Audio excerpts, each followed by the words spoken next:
Mga ka-idol, mga ka-BBM loyalist dyan, magandang hapon po sa inyo.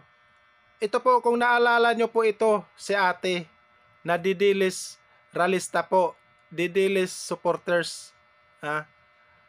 Please po, kahit bayaran po kayo, huwag nyo pong kalimutan kumain. Kumain po kayo para hindi kayo magkasakit.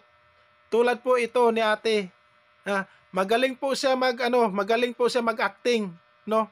Ito po si ate ang mahilig magmura sa ating mahal na pangulo.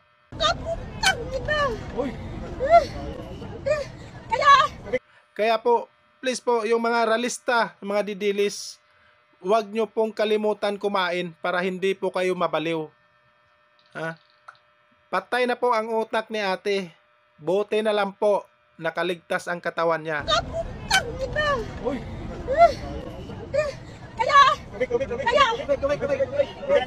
Kaya po.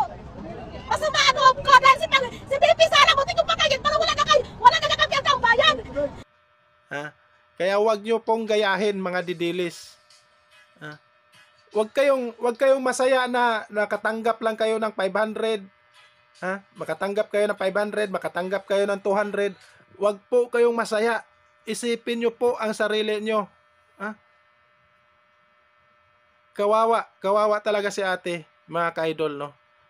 At sana po ipag-pray natin, kahit didilis sila, loyalist tayo, ipag-pray po natin na magaling po siya. Kasi wala na po, nabaliw na po si ate, no? Grabe kayo. Huwag nyo sana siyang gayahin, no? Kung may magrarally pa yung mga didilis, sana po kumakain muna kayo bago kayo magrally. No, wala kayong mapala dyan. Wala kayong mapala. Hindi kayo tutulungan ni Duterte dyan. Maniwala kayo. Hindi kayo tutulungan ni Duterte. Kahit magkasakit kayo, kahit mamatay kayo dyan sa kalsada, hindi kayo tutulungan dyan. Maniwala kayo. Masaya na ba kayo? Makatanggap kayo ng 500, 200? Tapos yung katawan nyo, gutom kayo, mabaliw kayo, kasi wala kayong kain. Tulad ni